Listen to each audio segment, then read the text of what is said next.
ভাই আমি একটা রাজনীতির কথা বলেছি? আমি কোনো ভোটের শব্দ উচ্চারণ করেছি? ভাই আমি দাঁড়িপাল্লা শব্দ উচ্চারণ করেছি? ভোটের কোনো শব্দ উচ্চারণ করেছি? তো না না, আমি এই পরিবেশে কথা বলতে পারবো। হ্যাঁ,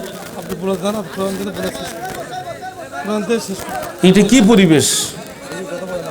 বিগত 16 বছর আমরা তো এই পরিবেশের সম্মুখীন হয়নি ভাই। এটা আমার লাইফে কখনো আমি দেখি না এই দৃশ্য।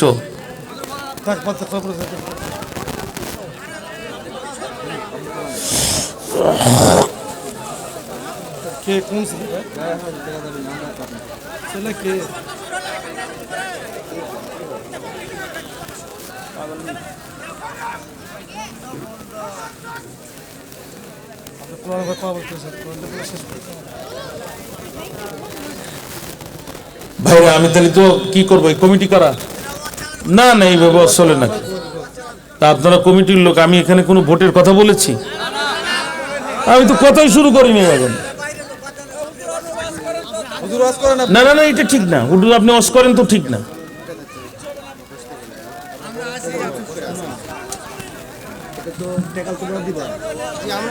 এখানে সভাপতি সাহেব একটু কথা বলেন। আপনি একটু কাজ করেন, আপনি একটু কথা বলুন তো। বলে লাভ না, কি বলে কি করবেন? কাজ তো আপনি কোরআনের ভাষা কথাবার্তা বলেন, বলে জি শেষ। ভাইরা বসে পড়েন। আপনি কোরআনের কথা বলে শেষ করেন। কে এসে কে তো চিনি না তো, ভাইরা বসেন, এখানে আসেন, আপনারা ভিতরে আসেন। পরিবেশ আর খারাপ হয়ে যাবে না পুরো হ্যাঁ, মানে আপনি ছেড়ে দেন, পরিবেশ খারাপ হয়ে যাবে। আপনি কোরআনের ভাষা কথা বলে আচ্ছা একটা বার আওয়াজ দেন তো, নারায়ে তাকবীর। মিম্মান ইফতারা আলাল্লাহি কাযিবা, ওই ব্যক্তির চেয়ে বড় জালেম আর কে হতে পারে যে তার রবের নামে মিথ্যা প্রতিপন্ন করে। ভাইরা স্পষ্ট বক্তব্য শুনে নেন। আল্লাহকে বাদ দিয়ে যারা গাছকে সিজদা করে এরা যেমন মুশরিক, আল্লাহকে বাদ দিয়ে যারা মাছকে সিজদা করে এরা যেমন মুশরিক, আল্লাহকে বাদ দিয়ে যারা কোনো উপায়ে সিজদা করে এরা যেমন মুশরিক, আল্লাহর আইন বাদ দিয়ে মানুষের আইনের পিছনে যারা জীবন যৌবন টাকা পয়সা ব্যয় করে এরা একই জাতের মুশরিক। এই দুই মুশরিকের মধ্যে কোনো পার্থক্য নাই। এরা আল্লাহকে বাদ দিয়ে গরুর পায়ে সিজদা করে, আর এরা আল্লাহর আইন বাদ দিয়ে মানুষের আইন প্রতিষ্ঠার চেষ্টা করে। এই দুই মুশরিকের মধ্যে কোনো পার্থক্য নাই। যুবকরা যখন দাড়ি ইমানের পক্ষে কথা বলল, হাতে কিন্তু দড়ি, পায়ে কিন্তু বেড়ি, মৃত্যু যে কোনো সময়, কিন্তু ইমান কাকে বলে? যুবকেরা এই জবাব দিয়েছে কি গায়ের জোরে নাকি ইমানের জোরে? আর জোরে বলেন, ইমানের জোরে। এই কথা যখন যুবকেরা বলল, দাকিয়ানুস তখন বলতেছে, তোদের তো দুঃসাহস কম না। হ্যাঁ যুবকেরা, তোদের চেহারা ভালো, আমি চাইলে এই মুহূর্তে তোদেরকে পৃথিবীর জমিন থেকে বিদায় করে দিতে পারি, কিন্তু তোদের বয়স কম, এজন্য আমি সময় দিলাম তোদের 3 দিন। You have to change all of your decision within 3 days। 3 দিনের ভিতরে তোরা তোদের সিদ্ধান্ত পরিবর্তন করবি। কোনো কথা নয়, 3 দিনের ভিতরে তোমাদের সিদ্ধান্ত পরিবর্তন করতে হবে। এদের পিতামাতা কোথায়? এদেরকে সাথে নিয়ে যাও।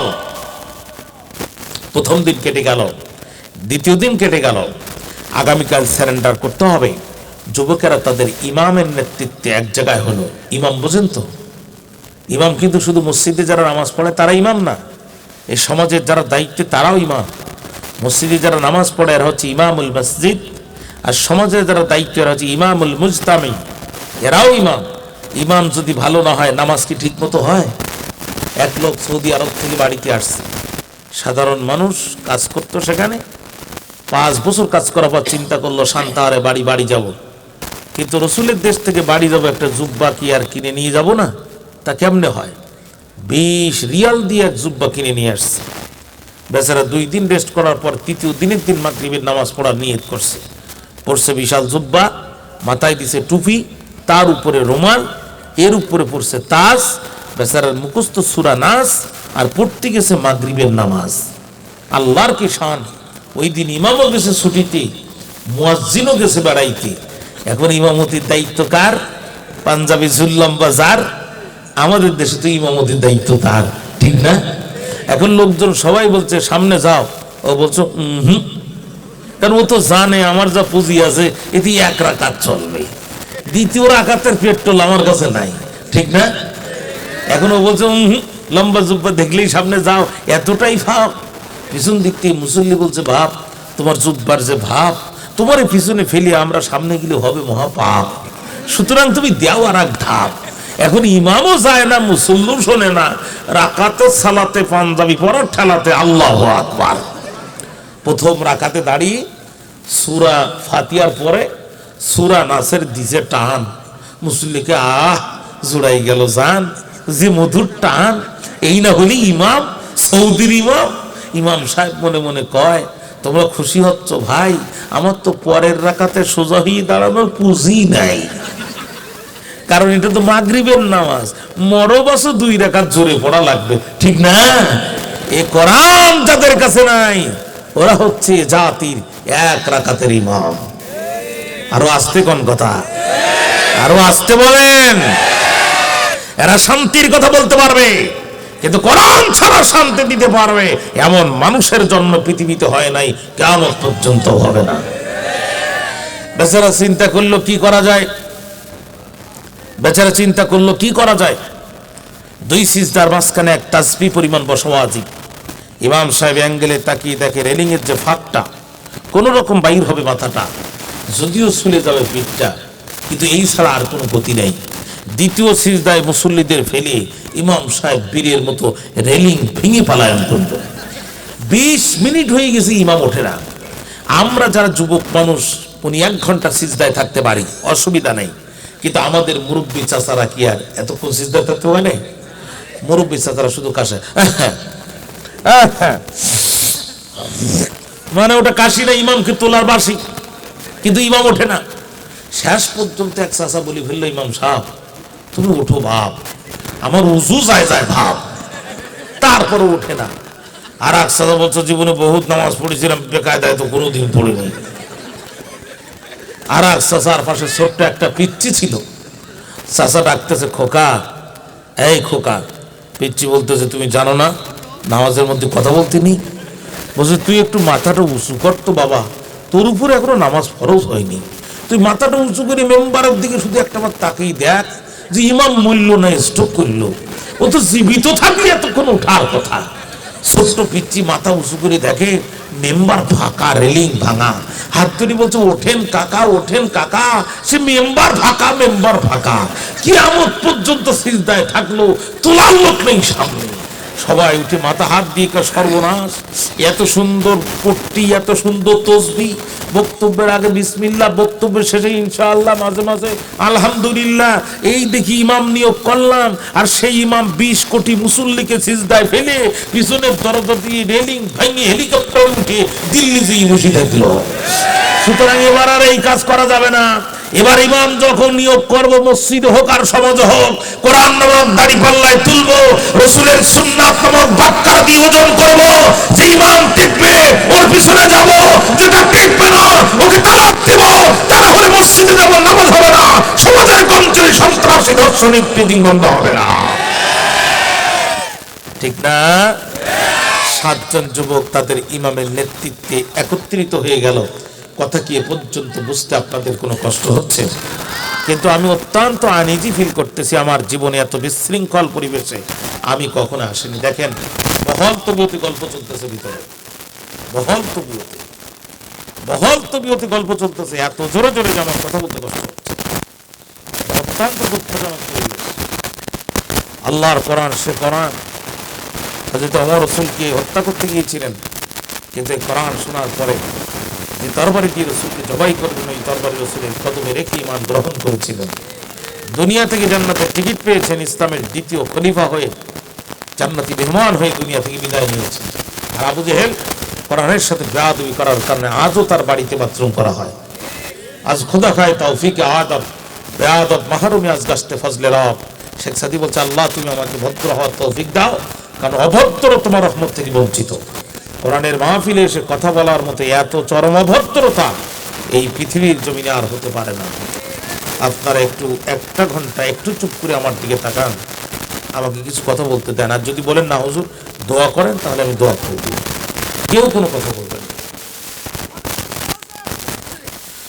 বাইরে আমার খেয়াল করেন, 7 জন যুবক তাদের ইমামের নেতৃত্বে একত্রিত হয়ে গেল।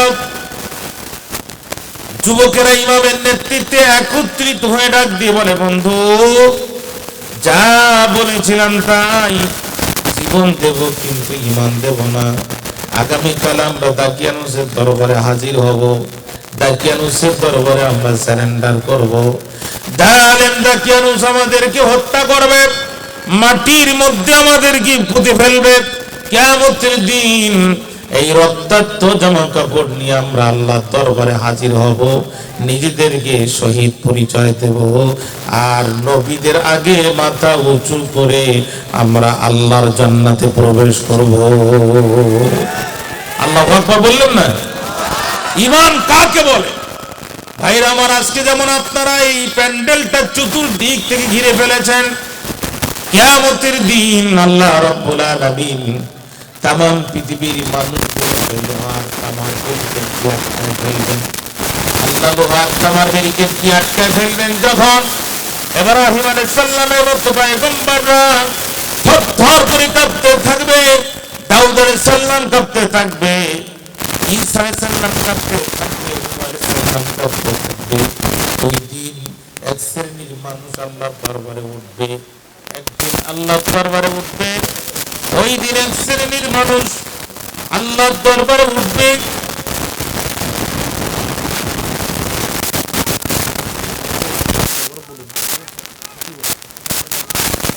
আমি দাঁড়িপাল্লা বলছি ভাই, আমি একটাও রাজনীতির কথা বলেছি? আমি কোনো ভোটের শব্দ উচ্চারণ করেছি ভাই? আমি দাঁড়িপাল্লা শব্দ উচ্চারণ করেছি? ভোটের কোনো শব্দ উচ্চারণ করেছি?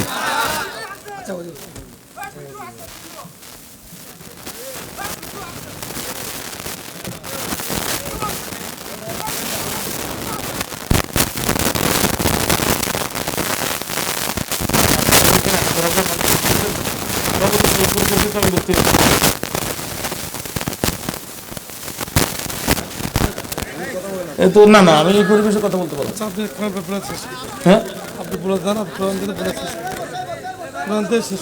এটা কি পরিবেশ? বিগত 16 বছর আমরা তো এই পরিবেশের সম্মুখীন হয়নি ভাই। এটা আমার লাইফে কখনো আমি দেখি না এই দৃশ্য।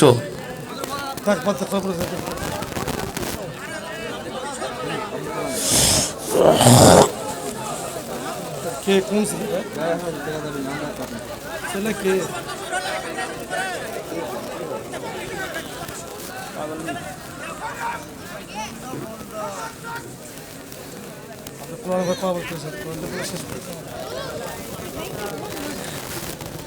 ভাইরা আমি তাহলে তো কি করবো, এই কমিটি করা? না না, এইভাবে চলে না।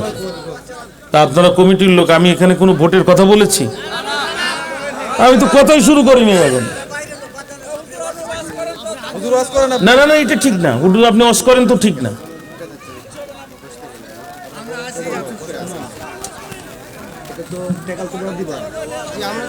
এখানে সভাপতি সাহেব একটু কথা বলেন। আপনি একটু কাজ করে কথা বলতো বলে লাভ কি বলে কি করবে? আপনি কোরআনের ভাষা কথাবার্তা বলেন, বলে জি শেষ। ভাইরা বসে পড়েন। আপনি কোরআনের কথা বলে শেষ করেন। কে সে কে? চিনিটা তো ভাইরা বসেন, এখানে আসেন, আপনারা ভিতরে আসেন। পরিবেশ আর খারাপ হয়ে যাবে না পুরো হ্যাঁ, মানে আপনি ছেড়ে দেন, পরিবেশ খারাপ হয়ে যাবে। আপনি কোরআনের ভাষা কথা বলে আচ্ছা একবার আওয়াজ দেন তো, নারায়ে তাকবীর। ভাই আগে পরে কে কি বলেছে, দায়ভার কি আমার? আমি কি কোনো কথা বলেছি এখানে?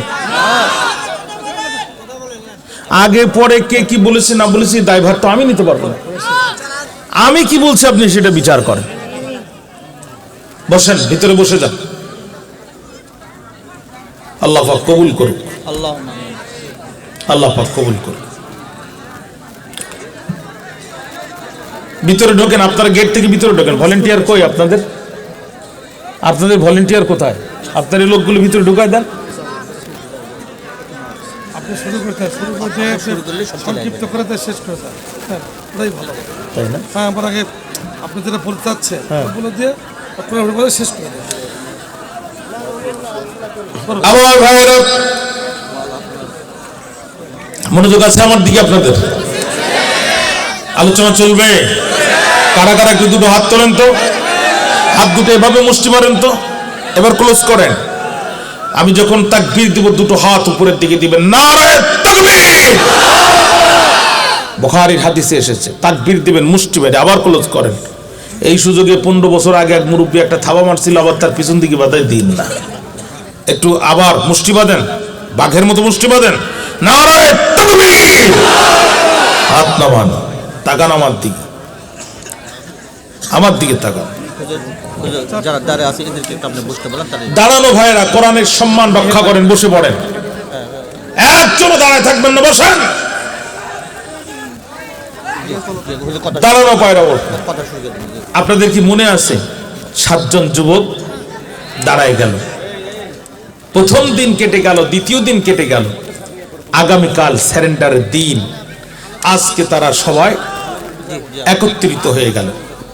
কথা কি এ পর্যন্ত বুঝতে আপনাদের কোনো কষ্ট হয়েছে প্রিয় ভাইরা? বিশ্বাস করেন, এটা রাজনৈতিক মঞ্চ না। রাজনৈতিক নেতার বক্তব্যের প্রতিবাদ দেওয়ার জন্য রাজনৈতিক নেতারা আছে। আমাদের কি এই লাইট, এই স্টেজ, এই প্যান্ডেল, এখানে লেখা আছে তাফসীরুল কোরআন মাহফিল।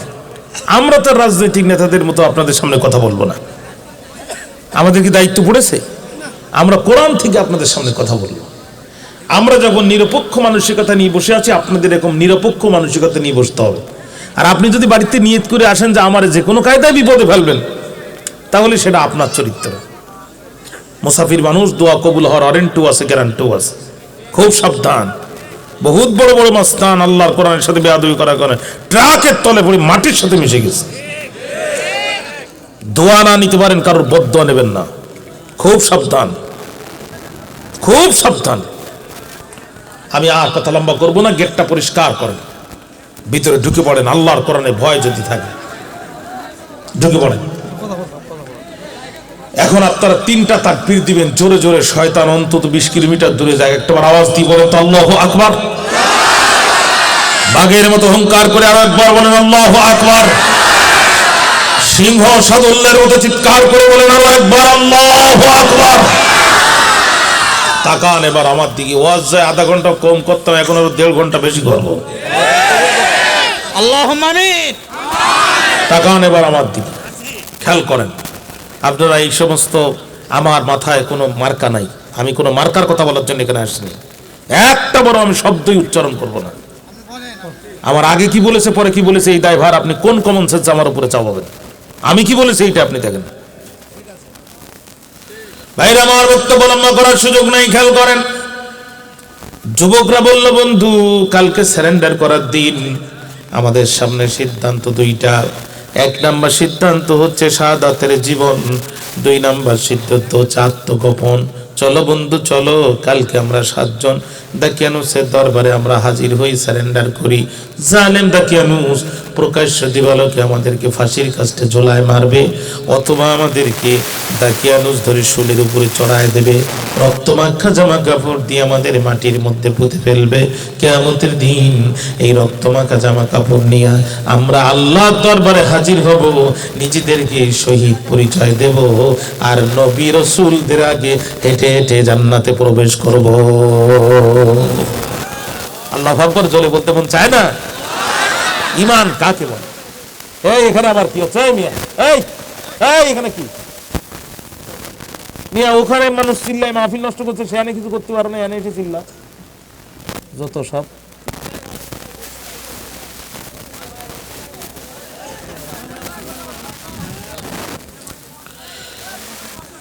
কি একটা অবস্থা। আল্লাহ তাআলা রহম করো আমাদের উপর। বাইরে আমার খেয়াল করেন, কিয়ামতের দিন আল্লাহ রাব্বুল আলামিন तमाम পৃথিবীর মানুষগুলোকে লোহার তামার ব্যারিকেড দিয়ে আল্লাহ আটকাবেন। যখন আল্লাহ নিজেকে জব্বার আর কাহার পরিচয় দিবেন তখন, আল্লাহ নিজেকে জব্বার আর কাহার পরিচয় দিবেন যখন ইব্রাহিম আলাইহিস সালামের মতো সিনিয়র পয়গম্বররা থরথর করে কাঁপতে থাকবে, দাউদ আলাইহিস সালাম কাঁপতে থাকবে, মূসা আলাইহিস সালাম কাঁপতে থাকবে। কিন্তু ওই দিন এক শ্রেণীর মানুষ উঠবে, নবীরা ভয়ে কাঁপতে থাকবে কিন্তু তারা আল্লাহকে ভয় করবে না। তারা মাথা উঁচু করে আল্লাহর জান্নাতের দিকে রওনা দিবে। আল্লাহ ডাক দিয়ে বলবে, দাঁড়াও, তোমরা কারা? পরিচয়টা একটাবার দিয়ে যাও। তখন বলবে, আমরা তারা দিন কায়েমের প্রয়োজনে তোমার ওহীর বিধানের আহ্বানে রাজপথে জীবন কুরবানি করেছিলাম যারা, আল্লাহ আমরা তারা, আল্লাহ আমরা শহীদ। এই যে দেখো আমাদের হাত নাই, এই যে দেখো আমাদের পা নাই, আল্লাহ আমাদের মাথার মধ্যে কি 47-এর গুলি আর বুকের মধ্যে চাইনিজ কোরালের দাগ। রব্বে করিম, আমরা শহীদ। আল্লাহ বলবে, বান্দা বুঝলাম তোমরা শহীদ, কিন্তু তোমরা কোথায় যাও? তখন তারা বলবে, আল্লাহ জান্নাতে যাই। আল্লাহ বলবেন, বান্দা জান্নাতে তো যাবা, জান্নাত তো তোমরাই পাবা, কিন্তু আমার কাছে কি নতুন করে আর কিছু চাবা? তখন তারা বলবে, রব্বে কারিম, সত্যি তুমি জান্নাতের পরে আর কিছু দিতে চাও? আল্লাহ বলবে, বান্দা চাও, যা চাবে তাই পাবে। তখন তারা বলবে, রব জান্নাতের পরে তুমি আর কি দিবে? আল্লাহ বলবেন, যা চাবে তাই পাবে। তখন তারা ডাক দিয়ে বলবে, রব্বুল আলামিন, সত্যি যদি জান্নাতের পরে আর কিছু দিতে চাও, জীবনটা আর একবার ফিরায় দাও, দুনিয়ার জমিনে আরো একবার যেতে চাই, তোমার রবের নামে আর একটি বার তাকবীর দিতে চাই, বাতিলের গুলি বুকের মধ্যে নিয়ে শহীদ হয়ে আবার তোমার দরবারে ফিরে আসতে চাই। আল্লাহ তখন ডাক দিয়ে বলবে, বান্দারে, বান্দারে এত নির্মম নির্যাতন করে হত্যা করলো তোদের, বুকের পরে পা দিয়া মাথার বন্দুকটাকে টেকার চাপ দিয়ে গুলি করে দিল, এরপরও বাতিলের কলিজা ঠান্ডা হয় নাই। 6 তলা থেকে 10 তলা থেকে লাথি মেরে তোদের লাশটা নিচ তলার মধ্যে ফেলে দিল। তারপরও আবার তোরা কেন জান্নাত সেই দুনিয়ায় যেতে চাস, শহীদ হতে চাস? তখন তারা বলবে, রব্বুল আলামিন উনজুর ইলাইনা, একটাবার আমাদের দিকে তাকাও। কত শত বছর মাটির কবরের মধ্যে থাকলাম, কিন্তু আমরা শহীদ এই বলে তোমার কবরের মাটি আমাদের শরীরের কাফনের কাপড়গুলো পর্যন্ত খেলো না। আমার তোমার কবরের মাটি আমাদের শরীরের কাফনটুকু পর্যন্ত আঘাত করলো না। এত সম্মান আর ইজ্জত তুমি আমাদেরকে দিয়েছ আল্লাহ। সত্যি যদি তুমি কিছু দিতে চাও, তোমার কাছে আমাদের দাবি, জানটা বারবার ফিরায় দাও। দুনিয়ার জমিনে যেতে চাই আর তোমার নামে তাকবীর দিয়ে শহীদ হয়ে বারবার তোমার কাছে ফিরে আসতে চাই। আল্লাহু আকবার। আপনি যত বড় আলেম হন,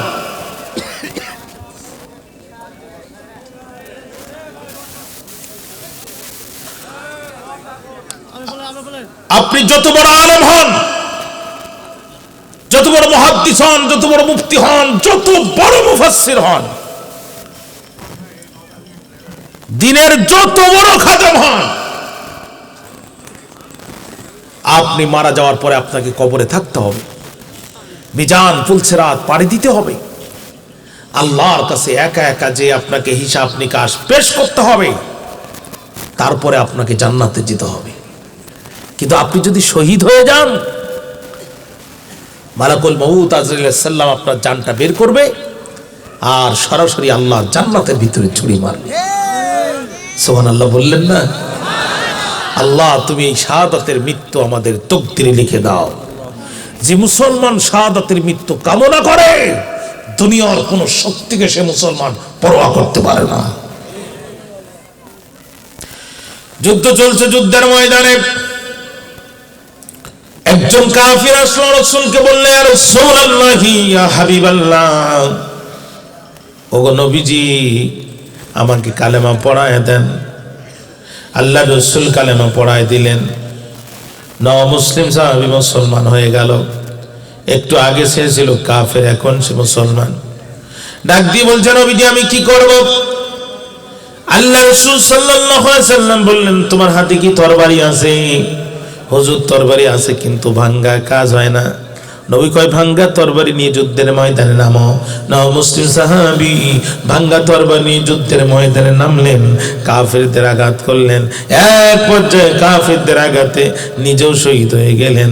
যুদ্ধ শেষ হলো যখন, রাসূলুল্লাহ সাহাবীদের শহীদদের লাশগুলো একত্রিত করতে পারমিশন দিলেন, তখন কিছু সংখ্যক সাহাবী এসে বলছে, ইয়া রাসূলুল্লাহ, ইয়া হাবিবাল্লাহ, এই লোকটি জীবনে একটা রাকাত নামাজ পড়ে নাই, একটা দিন রোজা রাখে নাই, একটা সিজদা আল্লাহকে দেয়নি। যুদ্ধের সময় লোকটি আসলো, ইসলাম গ্রহণ করলো, আর লোকটি শহীদ হয়ে গেল। ওগো নবীজি, এই লোকটির জানাজা পড়ো বা কি লাভ, না পড়ো বা কি লাভ? আল্লাহ রাসূল সাল্লাল্লাহু আলাইহি সাল্লাম বললেন, হে আমার সাহাবীরা, তোমরা কি বলতে চাও?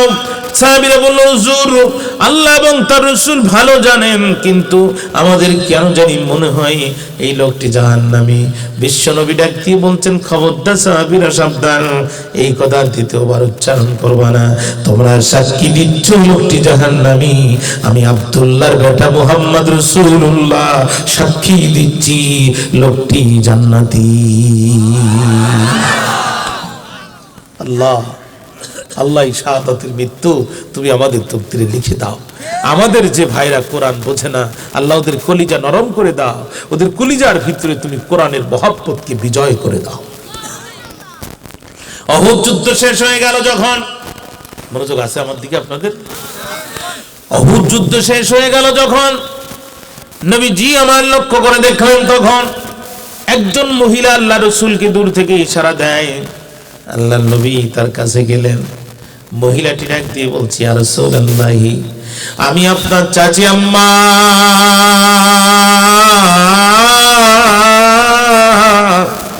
আপনার চাচা হানজালা গত রাত্রে আমাকে বিয়ে করেছে। নবীজি, হানজালা আমাকে বাসর সজ্জায় নিয়েছে। নবীজি, হানজালা আমার সাথে মেলামেশা করেছে। হানজালা আমার সাথে বাসরে বসে বসে গল্প করে। কে যেন রাস্তা দিয়ে যায় আর বলে, কুতিলা মুহাম্মাদ, মুহাম্মদ দুনিয়ার জমিনে নাই। এই কথা বলার পরে হানজালা কাল বিলম্ব করে নাই। ওগো নবীজি, হানজালা লাফ দিয়ে উঠলো, তরবারি হাতে নিল, আর যুদ্ধের ময়দানে অংশগ্রহণ করলো। আমি শুনেছি আমার স্বামী আপনার চাচা হানজালা এই দুনিয়ার জমিনে আর জীবিত নাই। ইয়া রাসূলুল্লাহ, ইয়া হাবিবাল্লাহ, আমি আপনার সাথে আফসোস করার জন্য আসি নাই, অভিযোগ করার জন্য আসি নাই, অনুযোগ করার জন্য আসি নাই। ওগো নবীজি, আমি শুধু জানতে এসেছি, আপনার জ্ঞাতার্থে জানাতে এসেছি, আপনার চাচার উপরে গোসল ফরজ ছিল। যেহেতু সে আমার সাথে মেলামেশা করেছে, সে জুনুব অবস্থায় ছিল, তার উপরে গোসল ফরজ ছিল। এখন শহীদদের লাশ তো ওই অবস্থায় দাফন করতে হয়। ওগো নবীজি, আপনার চাচাকে কি আপনি গোসল করাবেন নাকি ওই অবস্থায় দাফন করবেন? নবীজি, আমার মনটা খারাপ হয়ে গেল, আহারে চাচা আমার দুনিয়ার জমিনে জীবিত নাই। নবীজি কিছুক্ষণ চুপ থাকলেন, তারপরে হঠাৎ করে আল্লাহর রাসূল মুস্কি হেসে দিলেন, ডাক দিয়ে বললেন, চাচি আম্মা, আমি নবী, আপনি নবী না। আমি যে দেখি আপনি তো দেখেন না। আমার চাচার শাহাদাতে আল্লাহ রাব্বুল আলামিন এত বেশি পরিমাণ খুশি হয়ে গিয়েছে, জান্নাতি ফেরেশতা আর জান্নাতি পানি দিয়ে আমার চাচার ফরজ গোসলের দায়িত্ব আল্লাহ তাআলা তার নিজের হাতে তুলে নিয়েছে। আল্লাহ, এই শাহাদাতের মৃত্যু তুমি আমাদের তকদিরে লিখে দাও। আল্লাহ, একজন সাহাবী যুদ্ধের ময়দানে যাওয়ার আগে আল্লাহ রাসূলের কাছে আসলেন।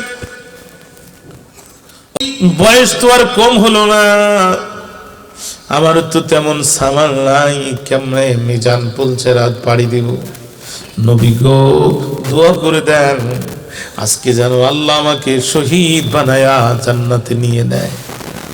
আল্লাহ রাসূল গাছের ছাল তুললেন, সাহাবীর হাতের মধ্যে বেঁধে দিয়ে নবী আমার বললেন, রব্বুল আলামিন, আমি আমার সাহাবীর রক্ত কাফেরদের জন্য হারাম করে দিলাম। আল্লাহ, আপনি আমার সাহাবীদের রক্ত কাফেরদের জন্য হারাম করে দেন, হারাম করে দেন। সাহাবী কান্দে আর বলে, ইয়া রাসূলুল্লাহি, ইয়া হাবিবাল্লাহ, আমি বললাম কি আর আপনি করলেন কি? আল্লাহ রাসূল বললেন, সাহাবীরে টেনশন করো না। আল্লাহ রাসূল বললেন, সাহাবীরে চিন্তা করো না, তোমার ভিতরে আমি যে শহীদের স্পৃহা দেখেছি, আমি নবী মুহাম্মদ সাক্ষী দিচ্ছি, তোমার মৃত্যু যদি ঘরে শুয়েও হয়, আল্লাহ তাআলা তোমার মৃত্যু দিবেন শাহাদাতের মৃত্যু। চিৎকার দিয়ে একবার বলা যাবে কি আল্লাহু আকবার। আসহাবে কাফের যুবকদের সামনে সিদ্ধান্ত দুইটা। এক নাম্বার শাহাদাতের জীবন, 2 নাম্বার আত্মগোপন। 2 নাম্বার কি বলেন? আত্মগোপন। ইসলামের প্রয়োজনে নিজের পরিচয় মাঝে মাঝে গোপন করা 100 বার জায়েজ, একবার না। আল্লাহ তাআলা মূসা আলাইহিস সালামকে তার পরিচয় গোপন করেই ফেরাউনের রাজদরবারে ঢুকাইছিল, ঠিক না? আল্লাহ ডাক দিকে, মূসার মা, টেনশন করো না, সন্তান তোমার, পয়গম্বর আমার, সন্তান তোমার, বান্দা আমার, তোমার কলিজায় দয়া 1 ভাগ, আমি রবের কলিজায় দয়া 99 ভাগ। সুবহানাল্লাহ বললেন না? মুসার মা, সিন্দুক বানাও, মুসাকে ঢুকাও, নীল দরিয়ায় ভাসাও। মুসা আলাইহিস সালামের মা সিন্দুক বানালো, মুসা আলাইহিস সালামকে ঢুকালো, নীল দরিয়ায় ভাসালো। ভারতীয় উপমহাদেশের প্রখ্যাত আরবি সাহিত্যিক মোহাম্মদ আবুল হাসান আলী নদভী রহমাতুল্লাহ আলাইহি তার সাহিত্যের মধ্যে লিখতেছেন, পরন্ত বিকালের সূর্য, নীল নদের ঢেউ আর মূসা আলাইহিস সালামের সিন্দুক, 3টা মিলে যখন এক জায়গায় হয়ে রওনা দিয়েছে, মনে হচ্ছে তাওহীদের নূর নিয়ে মূসা আলাইহিস সালাম ফিরাউনের রাজপ্রাসাদের দিকে রওনা দিচ্ছে। আর নীল নদের পানি মূসা আলাইহিস সালামের এই সিন্দুককে নীল নদের ঢেউ চুমা দিতে দিতে, আদর করতে করতে ফিরাউনের নৌঘাটির দিকে নিয়ে যাচ্ছে। বিকালবেলা আম্মা আসিয়া আর ফিরাউন 2 জন বসে বসে গল্প করতেছে। এমন সময় আম্মা আসিয়া লক্ষ্য করে দেখে ওই যে মণিমুক্তার মতো জল করে, কি যেন দেখা যায়। আম্মা আসিয়া ডাক দিয়ে বলছে, ফারাও। ফেরাউনের ডাক নাম ছিল ফারাও। ডাক দিয়ে বলছে, ফারাও, একটাবার তাকাও। ফেরাউন তাকেই বলতেছে, এই গোয়েন্দা কারা আসো, তাড়াতাড়ি তুলে নিয়ে আসো। তদানীন্তন ফেরাউনের গোয়েন্দা ছিল যারা, খুব দ্রুত বক্সটা তুলে আনলো। তারা তুলে আনার পরে চিন্তা করতেছে, এটা কি 86 কেজি বোমা না 96 কেজি বোমা? এই বোমা কি বাস্ট হলে আমরা মরবো না ফেরাউনও মরবে? এরপরে বাক্সের গায়ে কান লাগায়, দেখে মূসা আলাইহিস সালামের ট্যাটা কান্নার আওয়াজ পাওয়া যায়। কই, বাপরে বাপ, এ কোন বোমা? মানুষের কান্নার আওয়াজ পাওয়া যায়, এ তো টাইম বোমা, এ তো বাস্ট হয়ে গেলে কেউ বাঁচবে না। জীবনের রিস্ক নিয়া সিন্দুকটা খুলে দেখে, বোমাও না, বন্দুকও না, এত সুন্দর মাসুম বাচ্চা দেখা যায়। আরে, মানুষের বাচ্চা যে এত সুন্দর হয় আমাদের জানা ছিল না। সুবহানাল্লাহ বললেন না? ওরা ওখান থেকে আম্মা আসিয়াকে ডাকতেছে, ওমা আসিয়া, একবার আসিয়া বাচ্চাটা চাও দেখিয়া। আম্মা আসিয়া দৌড় দিয়ে চলে গেল। মূসা আলাইহিস সালামকে দেখা মাত্র আসিয়ার কি যে মনে হলো, 2 হাত আসিয়া বাড়ায় দিল। মূসা আলাইহিস সালাম কম না, লাফ দিয়ে আসিয়ার কোলে চলে গেল। এখন যখন আসিয়ার কোলে চলে গেছে, আসিয়ার পাপাচার, দুরাচার, চরিত্রহীন, লম্পট ফিরাউনের সাথে দীর্ঘ দাম্পত্য জীবনে যত কষ্ট আসিয়ার কলিজার মধ্যে ছিল, মূসা আলাইহিস সালাম কোলে যাওয়ার সাথে সাথে আসিয়ার কলিজা থেকে সমস্ত দুঃখ, কষ্ট, রাগ, অভিমান ডিলেট হয়ে গেল। আসিয়া চিন্তা করলো, এই বাচ্চাকে যেভাবে হোক নিরাপত্তা দিতে হবে, কিন্তু বাচ্চাকে কেমনে নিরাপত্তা দিব? এই বাচ্চাকে তো গোপনে নিরাপত্তা দেওয়া যাবে না, কারণ ফেরাউনের বাহিনীর আছে ওয়নুল গোরাব, কাকের চোখ। কাক যেমন মুরগির বাচ্চা কোথায় আছে টের পায়, ফেরাউনও ছোট বাচ্চা কোথায় আছে টের পায়। এরা তুলে নিয়ে আসে আর মূসা মনে করে জবাই করে। এই বাচ্চাকে নিরাপত্তা দিতে হবে প্রকাশ্যে, এই বাচ্চাকে গোপনে নিরাপত্তা দেওয়া যাবে না। আসিয়া প্রেমের ঢং করলো, মুস্কি হাসি দিয়ে ফেরাউনকে ডাক দিয়ে বলছে, ওগো ফারাও, তাড়াতাড়ি এসে একটা বার তাকাও। ফেরাউন এসে তাকেই বলছে, আসিয়া এই সেই মূসা। সোরের মন পুলিশ পুলিশ। আসিয়াকে কেমনে বুঝলে মূসা? গায়ে দেখা আছে? কয় না, ও কারোর বাড়িতে গেল না, আমার বাড়িতে কেন আসলো? এতে মূসা। আসিয়া বলছে, শোনো, আমার কানে কানে একটা কথা বলো তো, তুমি খোদা না গাধা? খোদায় যদি হবা তো ছোট বাচ্চা থেকে ভয় পাওয়া কেন? তুমি তো খোদা, তুমি যে কাজ করতে এটা তো গাধার কাজ। এই মাসুম বাচ্চা থেকে কেউ ভয় পায়? কয় না আসিয়া, এই মনে হয় মূসা। আসে বলতে, শোনো, যথেষ্ট হয়েছে, যথেষ্ট। ছোট বাচ্চাগুলো কুরবানি পরে পাথর দিয়ে সহ্য করেছি, আর না। এই বাচ্চাকে যদি হত্যা করো, দুইটা কাজ করবে। এক নাম্বার, তোমার ক্যান্টনমেন্টে মারামারি বাঁধবে।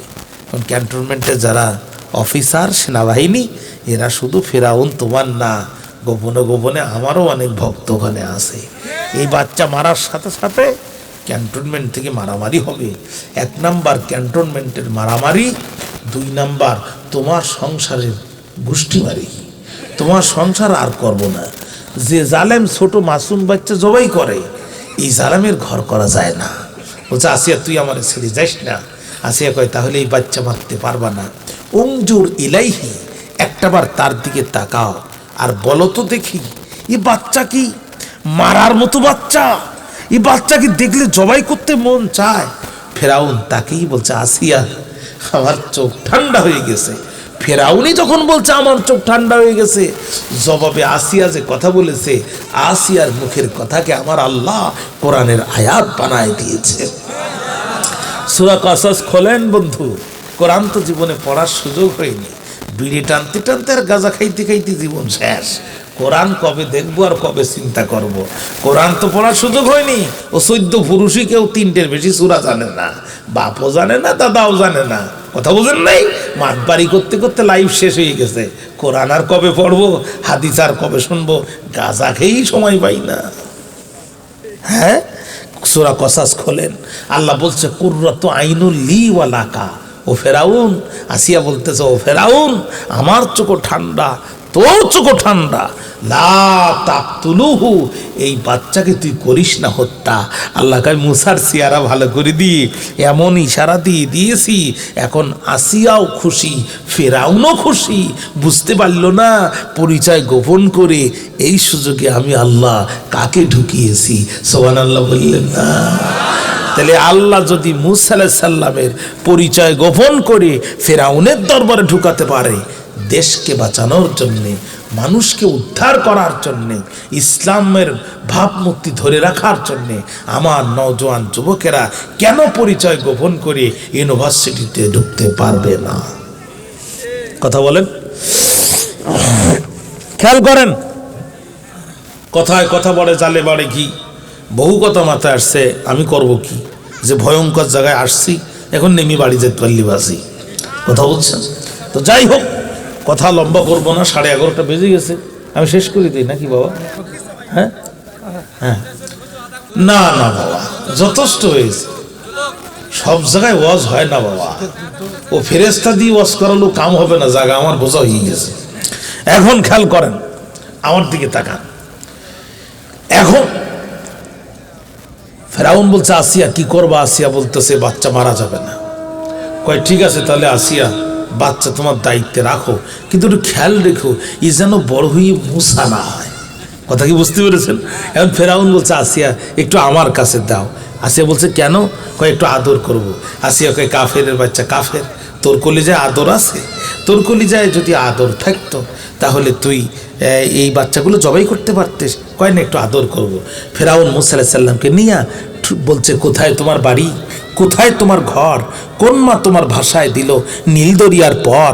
এই বলে যখন ঠোঁটে ঠোঁট রেখে চুমা দিতে যাবে, ভাইরা আমার, একই নদীতে পরিষ্কার পানি, অপরিষ্কার পানি পাশাপাশি থাকে, লোনা পানি, মিঠা পানি একই মোহনায় থাকে, কেউ কারোর সাথে মেলে না। ওরে তেলও তরল, পানিও তরল। তেল পানি যেমন এক হয় না, বাতিল কখনোই হকের মুখে মুখ রাখতে পারে না। মূসা আলাইহিস সালাম পকেট থেকে হাতটা বের করে দিছে এক চড়। চড়টা লাগার কথা ছিল কান চোয়ালে, মাথাটা নাড়ানোর কারণে স্লিপ করে লাগলো নাকের উপরে। মুসা আলাইহিস সালামের এক চড় বেঁকে গেছে ফেরাউনের নাকের হাড়। ফেরাউনকে আসিয়া এতদিন খুঁজেছি যারে, ওরে সে এখন বাস করে আমার ঘরে। আসিয়া কয় কারে খুঁজছ? কয় এই সেই মুসা। কই কেমনে বুঝলে? কয় চড় তো আর তুই খাইস নাই। চর খেয়েছে যে ঠেলা টের পেয়েছে সে। ধরে মোল্লা ধরে না, ধরলে মোল্লা ছাড়ে না। সবাই ধরে বারবার, মোল্লায় ধরে একবার। এই মোল্লা যারে ধরেছে ওর জানাজায় ইমামতি করেই ছেড়েছে। কতক্ষণ না কেন? কয় কেমনে বুঝলে মুসা? কয় if you don't believe please look at my nose. If you don't believe please look at my nose. বিশ্বাস যদি না করিস আমার নাকের দিকে তাকা। আর ঘরের বউ হয়ে বলতো গতকালও কি আমার নাক বাঁকা ছিল? আম্মা আসে কেমনে বাঁকা হলো? কয় বাচ্চাটা থাওয়া দিছে আর নাকের হাড্ডি বেঁকে গেছে। যে কাটা ধার হয় তার গোড়া দেখলে বোঝা যায়, যে বিড়াল শিকারী হয় তার গোপ দেখলে আন্দাজ করা যায়। এই বাচ্চা স্বাভাবিক, কিন্তু এর থাবার ওজন বড় অস্বাভাবিক। এর থাবার ওজনই বলে দিচ্ছে এর নাম মুসা। এ আমার ঘরে থাকবে, এখানে খাবে, এখানে বড় হবে। ভবিষ্যতে গোপনে দাওয়াতি কাজ করে হঠাৎ করে একদিন আন্দোলন করে বলবে আলা লাহুল খালকুল আমর, কারোর আইন মানি না, সৃষ্টি যার, আইন চলবে তার। এর নাম মুসা। কয় না, তুই বাচ্চা মারতে পারবা না। বাচ্চা যদি তুমি মারো তাহলে তোমার ক্যান্টনমেন্টের মারামারি আর তোমার সংসারের গুষ্টি মারি। বলছে না রে আসিয়া, তুই কি বলতে চাস? কয় তোমার তথ্যমন্ত্রীকে টেলিফোন করো, প্রিন্ট এবং ইলেকট্রনিক মিডিয়ায় ঘোষণা দিয়ে দাও এই বাচ্চা যাতে দ্রুত এই বাচ্চার খাবারের ব্যবস্থা করে। ভাইরা আমার, তদানীন্তন প্রিন্ট এবং ইলেকট্রনিক মিডিয়ায় দ্রুত সার্কুলার হয়ে গেল। শত শত ভিআইপি ধাত্রী লাইন দিল, কিন্তু মুসা আলাইহিস সালাম কারুর কোলে গেল না। লাইনের শেষে দাঁড়িয়েছিলেন যিনি মুসা আলাইহিস সালামের মা ছিলেন, মুসা আলাইহিস সালামের বোন ছিলেন তিনি। সে বলছে ফেরাউনের অফিসাররা, আমার কাছে একটা ধাত্রী আছে, আমি নিশ্চিত এই বাচ্চা যাবে তার কাছে। অনুমতি যদি পাই আমি নিজেই সাথে করে নিয়ে আসতে চাই। অফিসাররা বলল তাহলে তো খুব ভালো হয়, এই বাচ্চা অনেক দিন হলো কিছুই খায় নাই। ভাইরা, আমি আপনাদের কাছে জানতে চাই মুসা আলাইহিস সালামের বোন কি তার ভাইয়ের পরিচয় সেখানে দিয়েছিল নাকি গোপন করেছিল? মুসা আলাইহিস সালামের বোন যে তার মাকে যখন ডেকে নিয়ে আসলো, বন্ধু এই লোহার সামনে চুম্বুক নিলে চুম্বুক যেমন ক্ষিপ্র গতিতে লোহার কাছে লেগে যায়, মাকে পাওয়ার সাথে সাথে মুসা আলাইহিস সালাম মায়ের কোলে চলে গেল। আল্লাহ মুসার মায়ে অন্তরে ইলহাম জারি করে দিয়ে বলল ওয়াদাল্লাহি হক। ওরে মুসার মা, আমি আল্লাহর ওয়াদা মিথ্যা না, আমি আল্লাহর ওয়াদা চিরন্তন সত্য। তোর মুসাকে তোর কোলে ফিরায় দিলাম। এরপরে পৃথিবীর একটু নদী ঘুরায় নিয়ে এসে তার জীবনের নিরাপত্তা দিয়ে দিলাম। ফেরাউন এবং তার অফিসাররা সবাই মনে করবে যে তুই ওর দুধ মা, আমি আল্লাহর তুই মনে করব যে তুই ওর আসল, আমি আল্লাহর তুই জানি তুই আসল মা। ওরে মুসার মা, মুসার পরিচয়টা এখনই দিস না। আর তোর জন্য এখন ভিআইপি রুম বরাদ্দ হবে, রাজকীয় নিরাপত্তা থাকবে, সরকারি খাবার দাবার আসবে। ফেরাউনের পুলিশের বেতন বৃদ্ধি হয় 5 বছর পর পর, তোর বেতন বৃদ্ধি হবে তোর ইচ্ছার উপর। তুই শুধু বলবে ভালো লাগে না, চাকরি করব না, বেতন 3 গুণ হতে মোটে দেরি হবে না। কারণ তোর মুসা তোর বুকে ছাড়া পৃথিবীর আর কোনো নারীর বুকে মুখ দেবে না। ও মুসার মা, আমি আল্লাহর পরিকল্পনা বড় মহাপরিকল্পনা। আমি তোর মুসার পরিচয় গোপন করে ফেরাউনের দরবারে ঢুকাবো। ওয়া জাইলুহু মিনাল মুরসালিন, আর তারে রসুল পরিচয় দিয়ে আত্মপ্রকাশ ঘটাবো। আল্লাহ যদি মুসার পরিচয় গোপন করে ফেরাউনের দরবারে ঢুকায় রসুল পরিচয় দিয়ে আত্মপ্রকাশ ঘটাতে পারে, তাহলে আমার দেশের যুবকেরা দেশ জাতি আর ইসলামের স্বার্থে কেন তার নিজের পরিচয় গোপন করে কেন বিশ্ববিদ্যালয়ে অবস্থান করতে পারবে না? কথা কি বুঝেছেন ভাইরা আমার? খেয়াল করেন, যুবকেরা বলল আমাদের সামনে সিদ্ধান্ত দুইটা। 1 নাম্বার শাহাদাতের জীবন, 2 নাম্বার আত্মগোপন। 2টা পয়েন্টের উপরে আমি অত্যন্ত বিস্তারিত আলোচনা করেছি। ভাইরা চলেন সামনে যাই। যুবকেরা বলল, না রে বন্ধু, প্রকাশ্যে যদি আমরা শহীদ হয়ে যাই, এই দেশে আর কেউ কোনোদিন নতুন করে ঈমান আনার প্রকাশ্য ঘোষণা দেওয়ার সাহস করবে না। অতএব বন্ধু চলো পাহাড়ের গুহার মধ্যে চলে যাই, নিজেদের জীবন বাঁচানোর জন্য নাই, ঈমান বাঁচানোর জন্য। জোরে কন্যা সুবহানাল্লাহ। ভাইরা আমার, যুবকেরা যখন রওনা দিয়েছি, প্রতিমধ্যে একজন কৃষক ছিল, কৃষকের একটা কুকুর ছিল। কুকুরটি যুবকদের পিছনে গেল, যুবকদের পিছনে রওনা দিল। যুবকরা ডাক দিয়ে বলল, কুকুর রে সরে যা, রে কুকুর সরে যা, দাকিয়ানুসের জ্বালাই বাঁচি না, তুই আবার করতে গিয়ে আসছিস, কুকুর জ্বালাইস না। সঙ্গে সঙ্গে কুকুরের জবান আল্লাহ খুলে দিল। কুকুর ডাক দিয়ে বলে, যুবকেরা তোমরা আশরাফুল মাখলুকাত, আর আমি সৃষ্টির নিকৃষ্ট জাত। তোমাদের মতো আমি রুকু করতে পারি না, সিজদাও দিতে পারি না, তোমাদের মতো ঈমানের জন্য আমি সংগ্রাম করতে পারি না। কিন্তু আমি কুকুর কথা দিলাম যে ঈমান বাঁচানোর জন্য দুনিয়ার ব্যবসা বাণিজ্য সুখ স্বাচ্ছন্দ্য ত্যাগ করে তোমরা পাহাড়ের গুহার মধ্যে আশ্রয় নিচ্ছ। আমি কুকুরকে তোমাদের খাবার থেকে একটি রুটিও পর্যন্ত দেয়া লাগবে না। এই জীবন প্রতিদিন যতদিন চলবে, তোমাদের ঈমানের পাহারা দেয়া যুবকদের জন্য আমি ওই গুহার মুখে দাঁড়িয়ে দাঁড়িয়ে নিঃস্বার্থ পাহারা দিব। যুবকেরা গুহার মধ্যে ঢুকে গেল, দুটো হাত বাড়ায় দিয়ে দোয়া করলো, রব্বানা আতিনা মিন লাদুনকা রাহমাতাও ওয়া হাইয়্যি লানা মিন আমরিনা রশাদা। জোরে কোন আল্লাহু আকবার। রব্বুল আলামিন, আমরা তারা দুনিয়ার জীবনকে ত্যাগ করে ঈমান বাঁচানোর জন্য গুহার মধ্যে এসেছি যারা, আল্লাহ আমরা তারা। কাজী তুমি আমাদের জন্য গুহার দরজা, তুমি আমাদের জন্য রহমতের দরজা খুলে দাও। আর আমরা যেই বিষয়টা হাতে নিয়েছি এটা বাস্তবায়ন করার তৌফিক তুমি আমাদেরকে দাও। আল্লাহ কয়, নবী যুবকেরা যখন এই দোয়া করলো, তখন আমি আল্লাহ কি করলাম আপনি জানেননি? কয় কি? কয় কারেন্টের সুইচ চাপ দিলে আলো জ্বলতে দেরি হয়, আমি যুবকদের ফরিয়াদ আমার দরবারে কবুল করতে দেরি করলাম না। জোরে কন্না আল্লাহু আকবার। আল্লাহ বলছেন, ফাদরাবনা আলা আযানিহিম ফিল কাহফি সিনিনা আদাদা।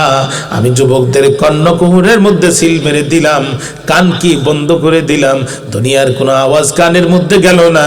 একটানা গুহার মধ্যে এক ঘুমে তারা কয়েক বছর ঘুমায় থাকলো। আল্লাহ বলছে, ওয়ালা বিসু ফি কাহফিহিম সালাসামিয়াতা সিনিনা ওয়াজদাদু তিসআ। চিৎকার দিয়ে সকলে মিলে একবার বলেন না আল্লাহু আকবার। আল্লাহ কয়, একটা না এক ঘুমে তারা 309 বছর পার করে দিল। আমরা যখন ঘুমাই আমরা চোখ বন্ধ করি, কিন্তু আমাদের কান বন্ধ করার কোনো সুযোগ নাই। আবার কানের মধ্যে আওয়াজ আসলে আমাদের ঘুম ভেঙে যায়। আল্লাহ কয়, আমি কি করলাম? অচেতনের ঘুম দেওয়ার জন্যে, গভীর ঘুমে দেওয়ার জন্যে আমি আল্লাহ তাআলা ওদের কানের উপরে মোহর মেরে দিলাম, সিল মেরে দিলাম। আমি দুনিয়ার কোনো আওয়াজ আর ওদের কানের ভিতরে গেল না।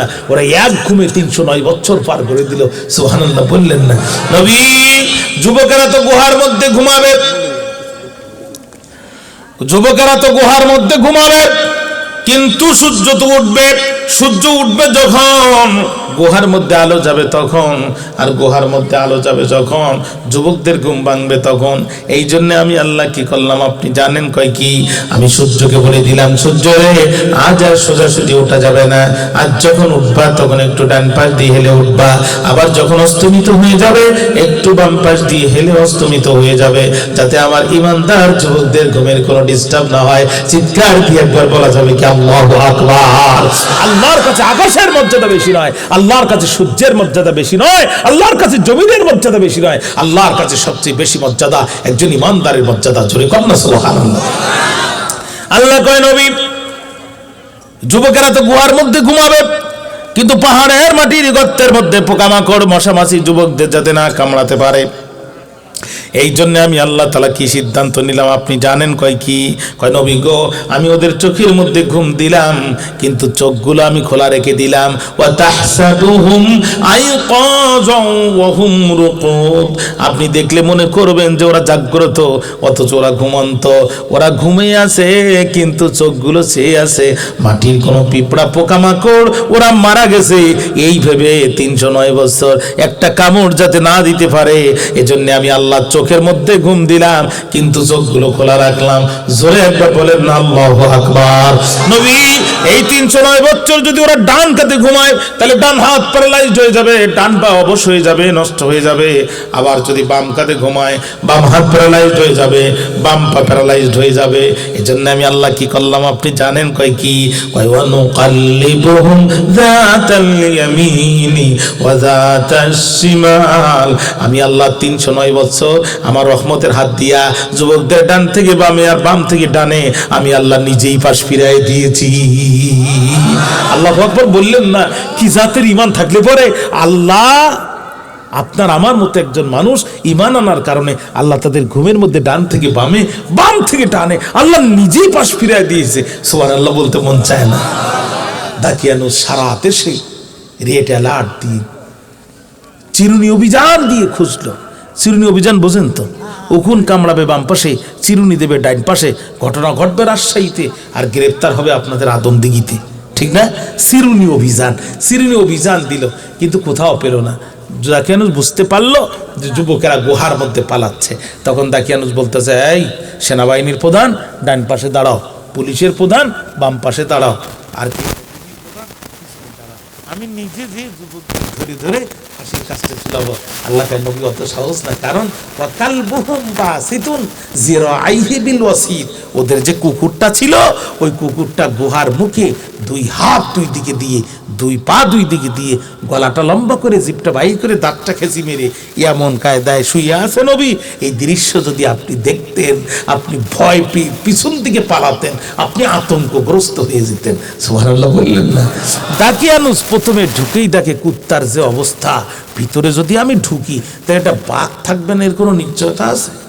দেখবেন কিছু এলাকার মহিলারা খুব ডেঞ্জারাস, পল্লী বিদ্যুতের মিটারের দামও দেয় না, লাইনও কাটতে দেয় না, আছে না? এখন মিটার রিডার 10,000 টাকা বেতন পায়, লাইন গেছে কাটতে, মহিলা ভিতর থেকে দা বাহির করছে, দা বাহির করে খোকার বাপ কারাগারে গেছে ডাকাতির মামলায়, আর তুই আসছিস আমার বাড়ি লাইন কাটতে, তোরে আজকে 2 ভাগ করে ফেলে দেবো। মেয়ে লোকের যে রাগ বেশি, এই যে দিবেনে খুব বাঁচার জন্য তাড়াতাড়ি কাছে উঠছে।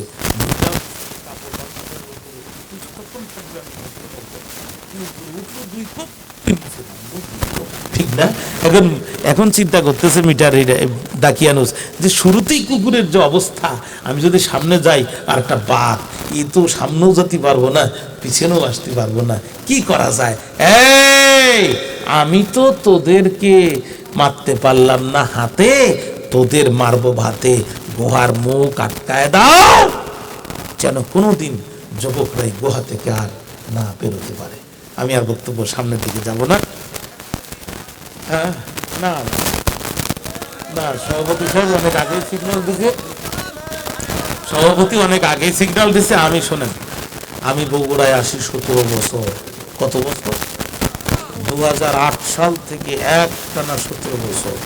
এই কাহালু, তারপরে বগুড়া সদর, এদিকে নন্দীগ্রাম, এদিকে শেরপুর, ওদিকে ধুনট, এদিকে আপনার শিবগঞ্জ, হ্যাঁ, এদিকে গাবতলী, ওদিকে সারিয়াকান্দি। কিন্তু আজকের মতো এই পরিস্থিতিতে আমি কোনোদিন পড়িনি। স্বৈরাচারের আমলে 16 বছর বক্তৃতা করেছে এই এলাকায়, কোনোদিন এই পরিস্থিতিতে পড়িনি যে পরিস্থিতিতে আজকে পড়লাম। ভাইরা আমার, এটা অত্যন্ত দুঃখজনক, এটা অত্যন্ত দুঃখজনক। আমাদের চরিত্র থাকা উচিত। কথা বুঝছেন? আমি কি একটা বড় ভোটের শব্দ উচ্চারণ করেছি? তাহলে আমাকে এখান থেকে মিথ্যাবাদী কেন বলা হলো? বলেন, আপনারা কেন প্রতিবাদ করলেন না? আপনারা প্রতিবাদ করেননি কেন? আমার আগের বক্তা কি বলে গেছে, তার আগের বক্তা কি বলে গেছে, এই দায়ভারকে আমি নেব? তাহলে আমাকে এখানে মিথ্যাবাদী বলা হলো, আপনারা এতগুলো মানুষ এখানে বসে থাকলেন কেন? আমি আপনাদের মেহমান না? আমি আপনাদের মেহমান না?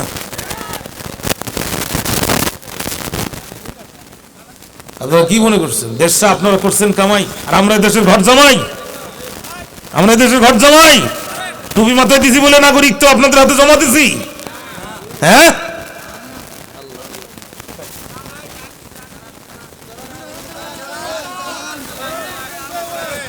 আমরা সাতক্ষীরার মানুষ, আমরা বাঘের সাথে লড়াই করে বেঁচে থাকি। আমাদেরকে এত হালকা মনে করবেন না, এত হালকা মনে করবেন না আমাদের। আমার বক্তৃতাটাই শুরু করতে দেননি আপনারা। আমি তো ধারাবাহিকভাবে তাফসীর করবো, আমার বক্তৃতাটাই শুরু করতে দেননি। আমি একটা ফালতু শব্দ ব্যবহার করিনি, বারবার রিপিট করে করবো, একটা বাজে শব্দ ব্যবহার করিনি।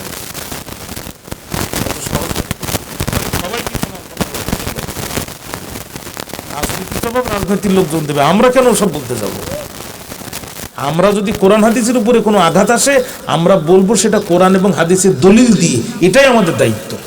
ইসলামের উপরে আঘাত আসলে কোরআন এবং হাদিসের দলিল দিয়ে আপনাদেরকে সুন্দর করে বোঝানো আমাদের দায়িত্ব। আপনাদেরকে লাথি মেরে মাঠ থেকে তাড়াই দেওয়া আমাদের দায়িত্ব না। কথা কি বোঝেন নাই প্রিয় ভাইরা? কিন্তু খুব কষ্ট পেলাম শুরুতেই বিশৃঙ্খলা, এখানে গল্প, ওখানে গল্প, এখানে লোকজন, এই পুরো একটা মাহফিল কন্ট্রোল করতে যে কত কষ্ট হয়েছে আমার, এটা আপনারা তো আমার বক্তৃতাটা শুরুই করতে দেননি। সেটা স্বাভাবিক একটা সুন্দর পরিবেশে একটা বক্তা যেভাবে বক্তৃতা করবে এটা আপনারা করতেই দেননি, এবং আপনাদের এই অনাকাঙ্ক্ষিত পরিবেশ আমি কল্পনাই করিনি। কাম টু মাই পয়েন্ট, যতটুকু হয়েছে আল্লাহ আমাদের মাফ করে দিক, যেরকম আমিন। খেয়াল করেন, আদব রক্ষা করবেন, কোরআন আপনার জীবন পরিবর্তন করে দেবে, বিশ্বাস করেন। আমি সবচেয়ে বেশি ওয়াজ করেছি বাংলাদেশে সূরা ইউসুফের ওয়াজ, আপনারা ক্যাসেট খুলে দেখবেন, ধারাবাহিক তাফসীর পাবেন। আমি যখন ব্যক্তিগত জীবনে খুব পেরেশানিতে পড়ে যাই, মানে আমার সামনে আর কোনো রাস্তা খোলা নেই, তখন আমি গাড়িতে বসে কোরআন খুলে সূরা ইউসুফের ভিতরে ঢুকে যাই। মুহূর্তের ভিতরে আমার মাথা থেকে সমস্ত চিন্তা দূর হয়ে যায়। আপনার জীবনের সব অভাব পূরণ করার জন্য আল্লাহ পাক কোরআন দিয়েছে। আপনার কোনো অভাব থাকবে না, আপনার কোনো মানসিক টেনশন থাকবে না। আপনার জীবনকে পরিপূর্ণ করে হাসতে হাসতে জান্নাতে যাওয়ার জন্য আল্লাহ পাক কোরআন পাঠিয়েছে। কাম টু মাই পয়েন্ট, ওয়া কালবুহুম বাসিতুন জিরাআইহি বিল ওয়াসিত। আমি এই পর্যন্ত এসেছিলাম, ওয়া কালবুহুম বাসিতুন জিরাআইহি বিল ওয়াসিত। ওয়াসিত শব্দের অর্থ হচ্ছে প্রবেশদ্বার, প্রবেশদ্বার। ইবনে মাসুদ অর্থ করেছেন প্রবেশদ্বার। কুত্তা লেগে আছে। ভারতও ঠিক একই কাম করলো, যে আমার পছন্দের দালাল রাখতে পারলাম না, বাংলাদেশ তোদের ভালো থাকতে দেব না, পেঁয়াজ রসুন বন্ধ করে দাও, গেটের মুখ খুলে দাও, বাংলাদেশ বন্যা দিয়ে ভাসায় দাও। আমরা বললাম 500 টাকার পেঁয়াজ খাবো, তা 77 পেঁয়াজ খাবো না। আমাদের বাজারে এখন পেঁয়াজের অভাব, কথা কয় না কেন? তুরস্কের পেঁয়াজ 2 পেঁয়াজে 1 কেজিও খাওয়াও যাবে, ঢিলও মারা যাবে, কথা কয় না কেন? রিজিকের মালিক ভারত না, রিজিকের মালিক আল্লাহ। চীন বলতেছে আমার কাছ থেকে পেঁয়াজ নাও, তুরস্ক বলছে আমি তো পেঁয়াজ নিয়ে বসে আছি। আর ভারতের অবস্থা দেখেন, ভারতের কৃষকরা পেঁয়াজ আর রসুন নিয়ে শ্মশানে যে জ্বালাচ্ছে, শেষকৃত্য করতেছে, বাসের নিচে দিচ্ছে আর বলছে মোদি হটাও, দেশ বাঁচাও। আর আমাদের যেটা প্রধান উপদেশটা, তো যেন তেন জিনিস না, পৃথিবীর এক পিস পৃথিবীতে। এটি ইউনিভার্সিটিরও প্রফেসর, সুদেরও হেডমাস্টার। এই মহাজন বড় সাংঘাতিক মহাজন, এর হিসাব নিকাশি আলাদা। এমন টাইট দিয়া দিছে, ভারত বুঝতে পেরেছে মুসলমানরা বিপদে পড়লি দোয়া ইউনুস, আর মুসলমানদের দেশ বিপদে পড়িছে এখন ডক্টর ইউনুস, ঠিক না? পিএইচডি হোল্ডার, ইউনিভার্সিটির professor, Nobel prize winner, Oxford, Cambridge, পৃথিবীর সবচাইতে বড় বড় বিশ্ববিদ্যালয়, তাকে হায়ার করে নিয়ে যায়, সে বক্তব্য দেয়, আর পৃথিবীর শ্রেষ্ঠ পিএইচধারী লোকেরা বসে বসে তার বক্তব্য শোনে আর লেখে। আর আমাদের ভারতের যেটা, ওটা ক বছর আগে গুজরাটের রেল স্টেশনে চা বিক্রি করতো, ঠিক না? আল্লাহর কোরআন হাতে নিয়ে বলছি, মর্তে মুমিনের মতো বলছি, আল্লাহর উপরে তাওয়াক্কুল করে বলছি, আমরা ভারতকে ভয় পাই না। ভারতকে যারা ভয় পায় তারা মুনাফিকের বাচ্চা। রাসূলুল্লাহ বলেছেন ভারতের সাথে আমাদের যুদ্ধ হবে, গাজওয়াতুল হিন্দের যুদ্ধ হবে। এই যুদ্ধে যারা অংশগ্রহণ করবে, আল্লাহ রাসূল বলছেন তারা বিনা হিসাবে আল্লাহর জান্নাতে যাবে। আমরা ভারতের গোলাম হয়ে বাঁচতে চাই না, আল্লাহর গোলাম হয়ে বাঁচতে চাই। কারা কারা রাজি আছেন তো হাত তুলে আল্লাহকে দেখা যায়। আল্লাহ পাক কবুল করুক, যেরকম আমিন। খেয়াল করেন, দাকিয়ানুস যখন এই অর্ডার দিল, মনে আছে দাকিয়ানুস যখন এই অর্ডার দিল, দাকিয়ানুসের পুলিশ অফিসারের ভিতরে 2 জন পুলিশ অফিসার ইতিমধ্যে গোপনে ঈমান গ্রহণ করলো, জোরে কন্যা সুবহানাল্লাহ। সেই 2 জন পুলিশ অফিসার কি করলো, আসহাবে কাফের যুবকদের নাম লিখে একটা সীসার প্লেটের ভিতরে রাখলো এবং ওখানে সিন্দুকের ভিতরে আটকায় রাখলো। ভাইরা আমার, এবার আপনারা বলেন যে আল্লাহ তাআলা, আপনারা আমার দিকে তাকান, আমার চেহারা কি খুব খারাপ? ওদিক থেকে আসছেন কেন? যে আল্লাহ তাআলা বিনা খুঁটিতে আকাশ রাখতে পারে। এই আকাশের খুঁটি কয়টা? মাত্র 3টা। একটা আদমদিঘি, আর একটা দুপসাসিয়া, হ্যাঁ, আর একটা শান্তাহারে আছে। বিনা খুঁটিতে মহাকাশ যে আল্লাহ রাখতে পারে, আসহাবে কাফের যুবকদের 309 বছর আল্লাহ ঘুম পড়া রাখতে পারেন না? কথা কন না, পারেন না? মুসা আলাইহিস সালামের উম্মতকে ফেরাউন তাড়া করলো, সামনে লোহিত সাগর, ডানে যাওয়ার বুদ্ধি নাই, বামে যাওয়ার বুদ্ধি নাই, পিছনে ফেরাউনের বাহিনী দেখা যাচ্ছে ওই যে অস্ত্র নিয়ে আসতেছে। মুসা আলাইহিস সালামের উম্মতরা বলছে, ও মুসা, তোমার রব কই? মুসা আলাইহিস সালাম বলছে, রাগ করো না, ইন্না রব্বি সাইয়াহদিন, আমার রব এখানেও আমাদের রাস্তা দেখাবে, জোরে কন্যা সুবহানাল্লাহ। আল্লাহ কয়, মুসা তোমার এই কথাটা শোনার জন্য অপেক্ষা করতেছি। তোমার হাতে আছে লাঠি, পায়ের নিচে আছে মাটি, লাঠি দিয়ে মাটিতে আঘাত করবে একটা, আমি আল্লাহ রাস্তা দিব 12টা। মুসা আলাইহিস সালাম লাঠি দিয়া মাটির পরে একটা আঘাত যখন করলো, কি আছে রে? আরে ভাই, কি আছে? টাকা নেই, আমার খারাপ অভ্যাস আছে, একটু এই যা, কি কয় দেখি এই জানা ছাড়া কি কয় খালি যাও, খেলে যাও। খেলে খেলে যাও। চলছে ও টাকা কোন নাকি একটু টাকার জন্য 100 টাকার জন্য আচ্ছা আচ্ছা, বাইরে বাইরে দে করে। আপনি দিতে হবে না তো? আমি দিই না না না, খুব আপনার কথা বলুন, অফিস সাইজ করবে না, যুবকরা সাইজ করবে, এই উল্টা পাল্টা করছে। মানুষ কেবল ঠান্ডা হয়েছে, এখন পাগল সেতিছে, কি এক বিপদ! হ্যাঁ, কেবল মানুষগুলো ঠান্ডা করলাম, এখন পাগল আবার সেটা শুরু করল। আল্লাহ, একটু আওয়াজ দেন তো, আল্লাহু আকবার। আরো জোরে আওয়াজ দেন, আল্লাহু আকবার। আরো জোরে আওয়াজ দেন, আল্লাহু আকবার। ব্যাস, ঘটনা হচ্ছে 3 জন নামাজ পড়তেছে দিঘির পাড়ে, বুঝছেন, বড় পুকুরের পাশে। একজন ইমাম আর 2 জন মুসল্লি। হঠাৎ করে একজন বলছে, ওরে বড় কাতলা মাছ। পাশ থেকে মুয়াজ্জিন বলছে, এই তোমরা জানো না নামাজে কথা বলতে নেই? ইমাম সাহেব সূরা কারা দেখি বলছে, এই জন্যই তো আমি কিছু বলি নেই। কথা বলতে গিয়ে কেউ বাকি থাকলো? এক পাগল ঠেকাইতে যেই কাহিনী শুরু করলো, মাহফিলি শেষ। তাকান আমার দিকে। হ্যাঁ, ঠিক আছে ভাইরা আমার, নবীজির সাহাবী, রাসূলের বাল্যকালের সাথী, রাসূলের হিজরতের রাতের সাথী, এই উম্মতের 1 নাম্বার উম্মত হযরত আবু বকর রাদিয়াল্লাহু তাআলা। চিনেন তো আপনারা? হযরত আবু বকর নসিহত করলো, দেখো আমি যখন মারা যাব,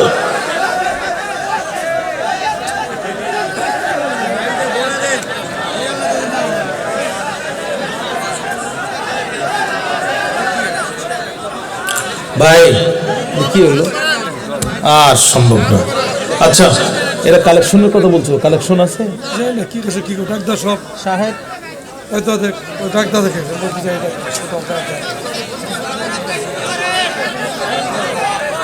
না না, বেশ। এই আপনারা ভিতরে রুমাল ঢোকায় দেন, কালেকশন কই?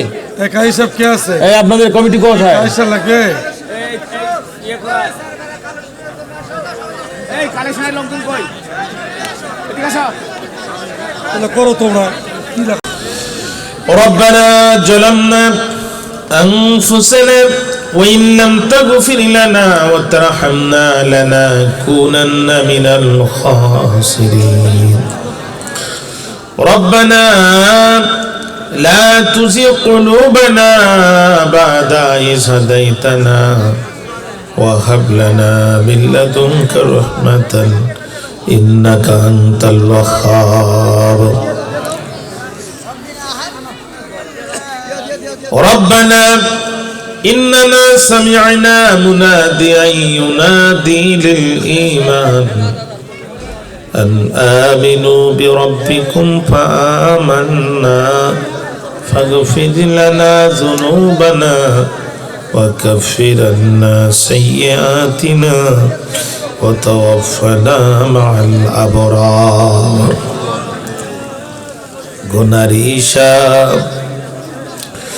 গরে মাওলা ডুবিয়া রইলাম তোমার দুয়ার পানে চাহিয়া তুমি যদি মাফ না করো বান্দারে বলো তোমার বান্দা যাবে কারদারে সকলেরই দুয়ার থেকে আল্লাহ ফিরিয়া রইলাম তোমার দুয়ার পানে চাহিয়া দাদা দাদি নানা নানি চারজনে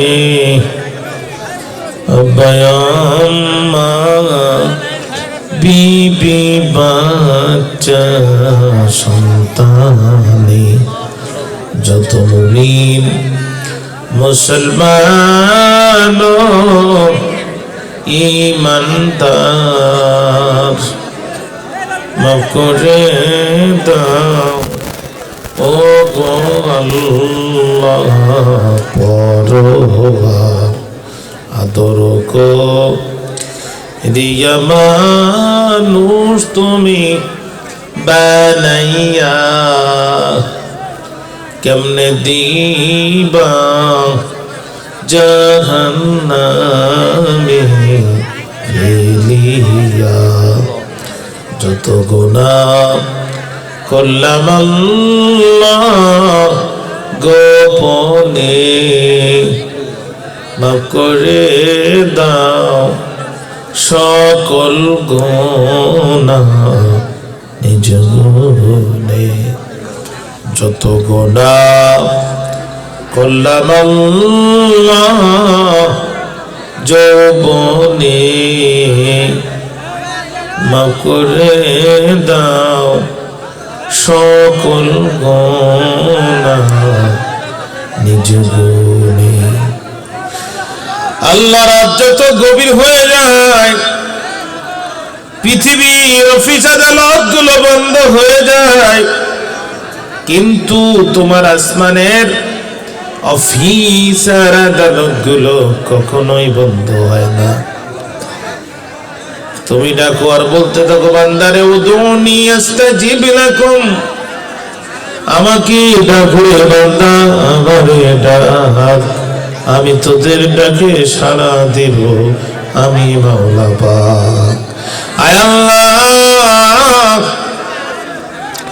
সান্তাহার লোকু সিভিল কলোনি যুব সমাজের উদ্যোগে আয়োজিত চতুর্থ বার্ষিকী তাফসীরুল কোরআন মাহফিল 2026 সমাপনী দিনে আমি গুনাহগার একেবারে শেষ সাথে তোমার দরবারে দুটি হাত তুলেছি আল্লাহ মেহেরবানি করে আমাদের তামাম জীবনের গুনাহগুলো তুমি ক্ষমা করে দাও আয় আল্লাহ আমরা যারা হাত তুলেছি আমাদের জনম দুঃখিনী মা অনেকেই নাই জনম দুঃখী বাবা নাই পিতা মাতাকে মাটির গহীন কবরে রেখে তোমার দরবারে হাত তুললাম আয় আল্লাহ আমাদের পিতামাতার অন্ধকার কবরকে তুমি জান্নাতুল ফেরদাউস বানায় দাও।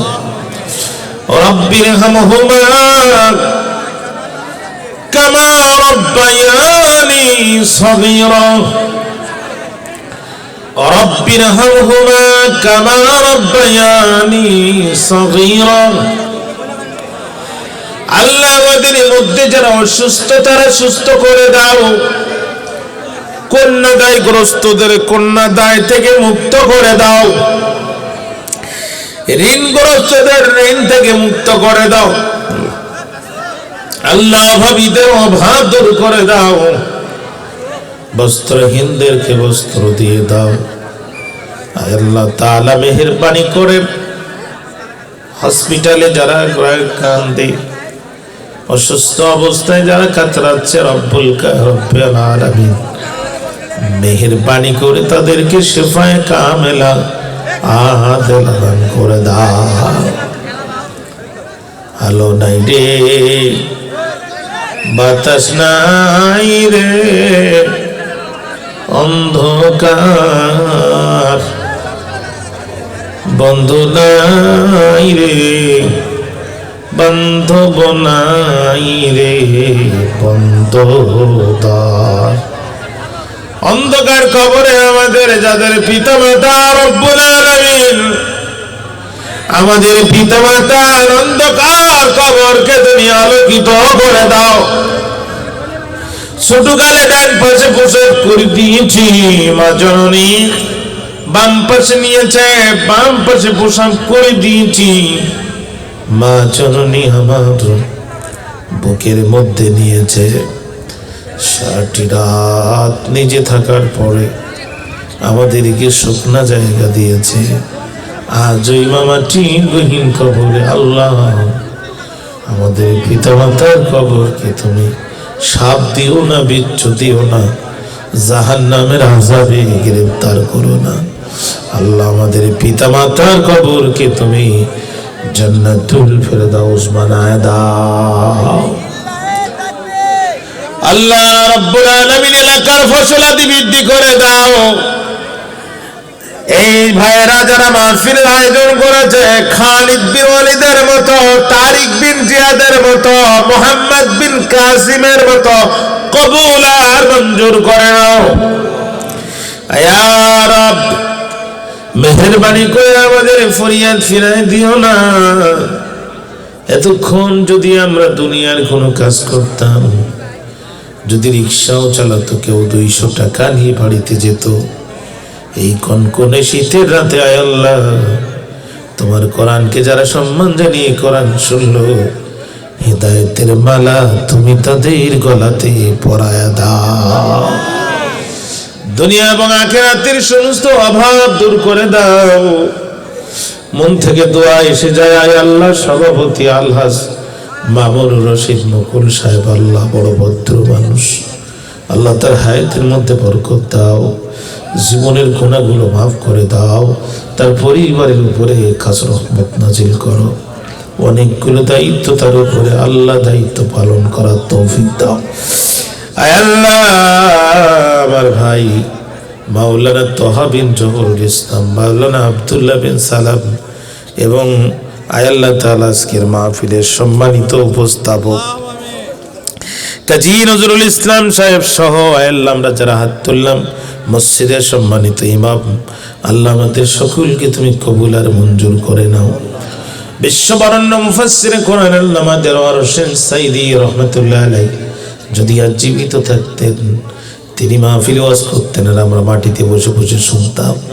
কোরআনের এই মুফাসসিরের কবরকে তুমি জান্নাতুল ফেরদাউস বানায় দাও। আল্লাহ মরহুমা খালেদা জিয়া প্রত্যেক বছর রমজান মাসে এতিম আলেম ওলামাদেরকে নিয়ে ইফতারি তিনি শুরু করতেন। রব্বে কারীম, এত আলেম ওলামা তার জানাজাতে হাজির হয়েছে, হাজার হাজার লক্ষ লক্ষ মানুষের জায়গায় হয়েছে। দুনিয়াতে যেমন সম্মান দিয়েছো, তোমার এই বান্দির ভুল ত্রুটিগুলো তুমি ক্ষমা করে দাও, তার কবরকে জান্নাতের বাগান বানায় দাও। আয় আল্লাহ তাআলা শহীদ ওসমান হাদির জন্য দোয়া চেয়েছে, আয় আল্লাহ টকবগে তরুণ যুবক স্বাধীন চেতা এই মুসলমানের সম্পদ ছিল, জাতির সম্পদ ছিল ওসমান হাদি। আল্লাহ মাদ্রাসার ছাত্র ছিল। আয় আল্লাহ, ওসমান হাদির মাথার মধ্যে গুলি করে দাঁড়া দিল। আল্লাহ ওসমান হাদিকে দয়া করে কবুল করে নাও। আর যারা মেরেছে হেদায়েত তকদিরে যদি না থাকে, ফেরাউনের নমরুদের মতো বিদায় করে দাও। আয় আল্লাহ তাআলা মরহুমা আনিকা নওশিন সারার জন্য দোয়া চাইছে। আল্লাহ তার কবরকে জান্নাতুল ফেরদাউস বানায় দাও। আল্লাহ কবরে, মিজানে ফুলসিরাতে, হাসরে সব জায়গায় তার জন্য সহজ করে দাও। আল্লাহ মুহাম্মদ মাসুদ বাবা মার জন্য দোয়া চাইছে। আল্লাহ তার বাবা মার কবরকে জান্নাতের বাগান বানায় দাও। রাশেদ ভাই অসুস্থ, আল্লাহ তাকে কবুল সুস্থ পায় কামেলা আজেলা দান করো। মৃত আমজাদ হোসেন, আল্লাহ তার কবরকে জান্নাতের বাগান বানায় দাও। মরহুম শামসুল সাহেব, আল্লাহ তার কবরকে জান্নাতের বাগান বানায় দাও। মৃত সিরাজ, আল্লাহ তার কবরকে জান্নাতের বাগান বানাও। মৃত আব্দুল সামাদ, শহীদ ওসমান হাদি সহ যারা লুৎফুর রহমান অসুস্থ, আল্লাহ সেবায় কামেলা দান করো। আল্লাহ যতগুলো মানুষ আমরা কথা বললাম, যত তেলাওয়াত হয়েছে, যত তাসবিহ হয়েছে, দুরূদ শরীফ পাঠ করা হয়েছে, সবকিছু কবুল করে নাও। জানি না কোন দিন, কখন, কোথায়, কিভাবে মারা যাব। শাহাদাতের মৃত্যু আমাদের নসিব করে দিও। আর জবানে জারি করে দিও মধুর কালেমা লা ইলাহা ইল্লাল্লাহু মুহাম্মাদুর রাসূলুল্লাহ সাল্লাল্লাহু আলাইহি ওয়াসাল্লাম। আসসালামু আলাইকুম ওয়া রাহমাতুল্লাহি ওয়া বারাকাতুহু।